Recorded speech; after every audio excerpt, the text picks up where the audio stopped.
اسی طریقے سے اب عورت کو لے لیں، مخلوق ایک ہے، مظلوم ترین مخلوق ہے، نبی پاک علیہ السلام کو حقوق نسواں کا علم بردار کہتے ہیں، ہم نہیں تھکتے، ہمارے ماں باپ آپ پہ قربان صلی اللہ علیہ وسلم۔ عورت کو وہ خوبصورت بلند ترین مقام دے دیا کہ جس رضائی ماں سے دودھ پیا ان کے استقبال کا آپ اندازہ لگائیں کہ کیا خوبصورت معیار مقرر کر دیا۔ اپنی رضائی جو بہن تھی، دودھ شریک بہن، اس کا احترام آپ دیکھیں کس طریقے سے صلی اللہ علیہ وسلم کیا کرتے تھے۔ اپنی بیٹی سیدہ فاطمہ سلام اللہ علیہا، آپ دیکھیں ان کے احترام کے لیے کھڑے ہو جاتے، کملی بچھا دیتے۔ تمام تر جو تعصبات تھے، یہ کہا جی کہ بیوہ سے شادی نہیں ہو سکتی، اس تعصب کا خاتمہ کر دیا۔ یعنی تمام تر جو عصبیت اس وقت موجود تھی، تعصب تھا کہ آپ یہ نہیں کر سکتے، بیٹیوں کو زندہ دفن کر دیا جاتا تھا، ان کو تعلیم و تربیت سے محروم رکھا جاتا تھا۔ آپ علیہ السلام کی کل زندگی جتنی بھی گزری ہے مکہ یا مدینہ میں، وہ ٹوٹلی تعصب کے خلاف ہمیں نظر آتی ہے۔ یہی وجہ تھی کہ مدینہ کی ریاست بن گئی۔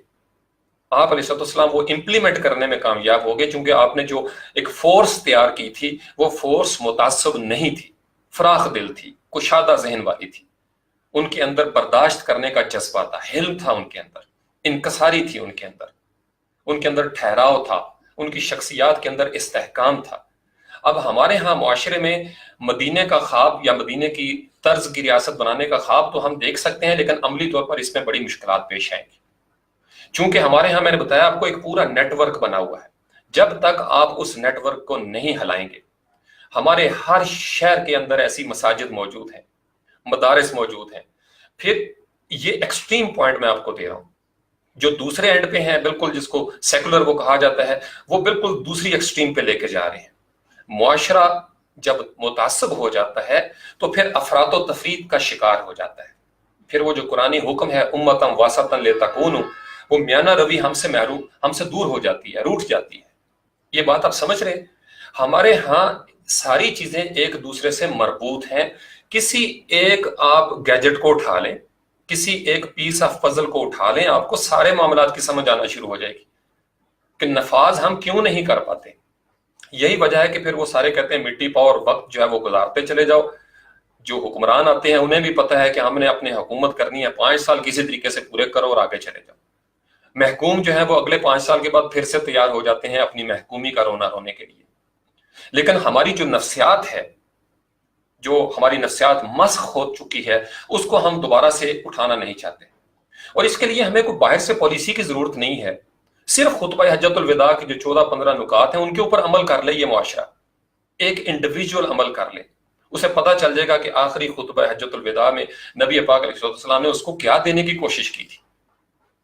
آخری پیغام وصیت ہوتا ہے، میں آپ کو بتا رہا ہوں، بڑا غور طلب ہوتا ہے۔ وصیت پہ ہم عمل نہیں کر رہے، وصیت پہ ہم عمل نہیں کر رہے۔ نبی پاک علیہ السلام نے آخری خطبے میں کہا تھا آپس میں بھائی بھائی بن جاؤ۔ ہم بھائی بھائی ہیں، تھیوری میں ہیں، کہنے کی حد تک ہیں، یا سیاسی مفادات ہوں تو ہم ایک دوسرے کے ساتھ کھڑے ہو جاتے ہیں، لیکن ایک سطح ایسی ہے جہاں پہ وہی کافر کافر کا کھیل چلتا رہتا ہے۔ چھوٹے چھوٹے پمفلٹ جو ہیں وہ کہاں تقسیم نہیں ہوتے۔ مسجد میں جائیں جمعہ پڑھنے، باہر دروازے کے سامنے کھڑا ہوگا ایک بندہ اور وہ تقسیم کر رہا ہے، اور ہم اس سے انسپریشن لے رہے ہیں۔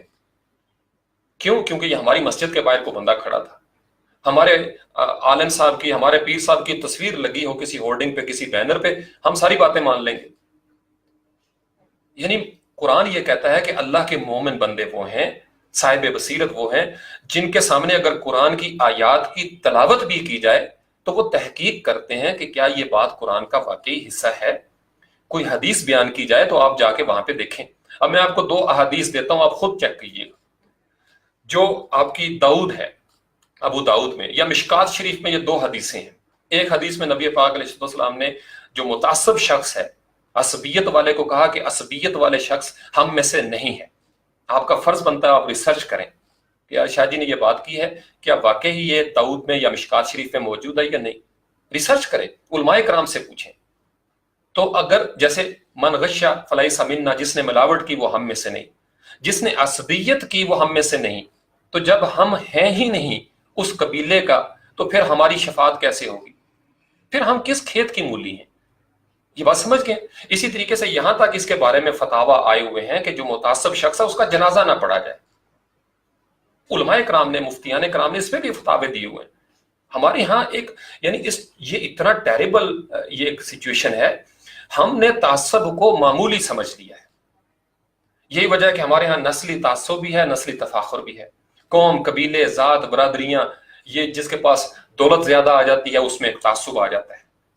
سامنے پانی پڑا ہوگا، بیل بجائے گا، جناب مالک نوکر کو کہے گا مجھے پانی اٹھا کے دو بھائی۔ نبی پاک علیہ السلام کا حکم یہ ہے کہ ملازم کو ساتھ بٹھا کے کھانا کھلاؤ۔ کتنے مسلمان گھرانے ہیں جہاں ملازم جو ہیں وہ حقیقی معنوں میں ساتھ بیٹھتے ہیں؟ کتنے مسلمان گھرانے ہیں، کتنے مسلمان آفیسز ہیں جہاں یہ ایکویلٹی جو ہے وہ آ رہی ہے، مساوات ہے۔ تو میں نے آپ کو بتایا تھا کل بھی، ہمارے ہاں کول کچھ اور ہے، تھیری کچھ اور ہے، اور یہی سب سے بڑا مسئلہ ہے کہ ہم اس پہ عمل نہیں کرتے۔ اب عمل نہیں کرتے تو تعصب کی وجہ سے نہیں کرتے۔ ہمارے ہاں تعصب اندر میں نے آپ کو بتایا ایک نظام ہمارے ہاں چل رہا ہے۔ ہمارے دماغ میں کچھ کیفیات ہیں جن کا ہم مقابلہ نہیں کرنا چاہتے۔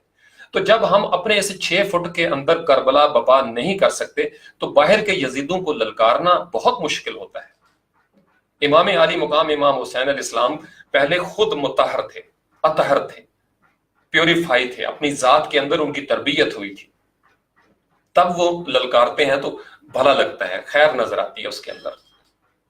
تو اگر ہم ان کی نقل میں باہر کے یزیدوں کے ساتھ تو جنگ کریں لیکن اندر ہمارا مزاج کوفے والا ہو، یہ بات سمجھ گئے؟ ہم جب تک اپنے اندر جنگ بپا نہیں کرتے، ہم اندر سے نہیں بدلتے، اپنے تعصبات کے خلاف جنگ یا کربلا بپا نہیں کرتے، یہ تعصب بہت بڑا یزید ہے۔ اس کو یوں سمجھ لیجیے، عصبیت جو ہے یہ بہت بڑا یزیدی نظام ہے۔ اس عصبیت کے خلاف معاشرے کو، فرد کو، قوم کو، طبقات کو کربلا بپا کرنے کی ضرورت ہے۔ گورے اور کالے کی تمیز ختم کرنے کی ضرورت ہے، عورتوں کے حقوق کو دوبارہ سے اٹھانے کی ضرورت ہے، ان کو سر بلند کرنے کی ضرورت ہے۔ مطلب اگر آپ عورت کو پاؤں کی جوتی سمجھیں، چونکہ ہمارے ہاں وہ ایک سارا کلچرل جو ایک امپیکٹ آیا ہوا ہے، ہم مسلمان ہونے کے باوجود ہمارے ہاں بہت ساری ایسی چیزیں ہیں جس کا اسلام سے دور دور تک واسطہ نہیں۔ مقامی سطح پہ دین کسی اور طرح کا ہے، پارلیمنٹ لاجز میں آ جائیں یہاں دین کی شکل بدل جاتی ہے۔ یہ آپ سمجھ گئے؟ دین کے اوپر بھی سماجی جو محرکات ہیں، سماجی اثرات ہیں، وہ مرتب ہو رہے ہیں۔ یعنی جہاں پڑھی لکھی آبادی ہوگی وہاں پہ دین بھی تھوڑا پڑھا لکھا اور سلجھا ہوا نظر آتا ہے۔ وہاں کے علماء کرام اور خطیب صاحب جو ہیں ان کا لہجہ بھی ڈیفرنٹ ہوگا۔ یہ وزیر اعظم ہاؤس میں جو عالم صاحب تھے، آپ ان کے خطبے سن لیں، ان کے خطبے آپ سن لیں۔ کسی گاؤں میں جو مولوی صاحب ہیں مقامی سطح پہ ان کے خطبات سن لیں۔ تو ہر جگہ پہ جو عصبیت پائی جاتی ہے یا تعصب پایا جاتا ہے اس کی وجہ سے اظہار ہوتا ہے آپ کے قول و فعل پر، اور جب یہ تضاد آ جاتا ہے تو پھر ہم معاشرے میں نفاذ نہیں کر پاتے۔ تو مجھے اگر اپنی زندگی میں کچھ نفاذ کرنا ہے تو مجھے اپنے اندر سے تعصب کا خاتمہ کرنا ہوگا۔ ہم اس بندے کی اس لیے بات نہیں مانتے جی کہ اس کے ساتھ ہمارا ایک کلیش چل رہا ہے۔ یہ بات سمجھ گئے؟ میرے ساتھ اگر میرے کسی کزن کا کلیش ہے اور وہ میری بہت ساری باتیں اس وجہ سے اگنور کر دے کہ جی میرا اس کے ساتھ کلیش ہے، تعصب ہے۔ یہ تعصب بہت بڑی بیماری ہے، روحانی بیماری ہے۔ اور جب روحانی بیماری ہو یا عوارض کبیہ ہوں، کبھی قسم کے عوارض آپ کو لاحق ہو جائیں تو اس کا مطلب یہ ہے you are not healthy, you are mentally sick. تو جب انسان ذہنی طور پر، قلبی طور پر، روحانی طور پر بیمار ہو جائے تو اس کو شفا کی ضرورت ہے۔ اب شفا یابی کے لیے، علاج کے لیے اس کو پھر روحانی معالج ہیں ان کے پاس جانا پڑے گا۔ اب روحانی معالج کے لیے ہم عام طور پر ہماری جو ریسرچ ہوتی ہے روحانی معالج کے لیے بھی ہم جب تحقیق کرتے ہیں تو تعصب کا شکار ہو جاتے ہیں۔ بنیادی طور پر تحقیق کا یہی کام تھا کہ آپ حق کی طرف آئیں، حقہ کا تحقیق، آپ حق کی طرف آئیں۔ جب آپ حق کی طرف آتے ہیں تو تعصبات کا خاتمہ ہو جاتا ہے، ہونا چاہیے لیکن عام طور پر نہیں ہوتا۔ ہم تحقیق کرنے کے بعد جب ایک خاص نظریے کو یا استدلال کی قوت کے ساتھ ہم کسی خاص نتیجے کو مرتب کر لیتے ہیں تو پھر اس کے اوپر اپنے تعصب کی اینک لگا دیتے ہیں کہ اس بھائی یہ بڑا زبردست مجھے نقطہ ملا ہے، اب اس سے میں فلاں مسلک والے کو رگڑ دوں گا، اس سے میں فلاں مذہب والے کو رگڑ دوں گا۔ تو اگر آپ کا شعور، آپ کا ادراک، عرفان اس سطح پہ محدود ہو جائے کہ آپ قرآن میں محض اس لیے غوطہ زن ہو رہے ہیں کہ آپ کو کوئی ایسا نقطہ ملے کہ آپ کسی کو کافر قرار دے دیں، تو آپ دین اسلام سے بہت دور چلے گئے۔ قرآن سے آپ نے جب بھی غوطہ لگانا ہے، غرقاب ہونا ہے، تو اس سے آپ نے اپنے آپ کو مزید مسلمان کرنا ہے۔ اگر یہ سوچ ہو جائے تو عصبیت کا خاتمہ ہو جائے گا.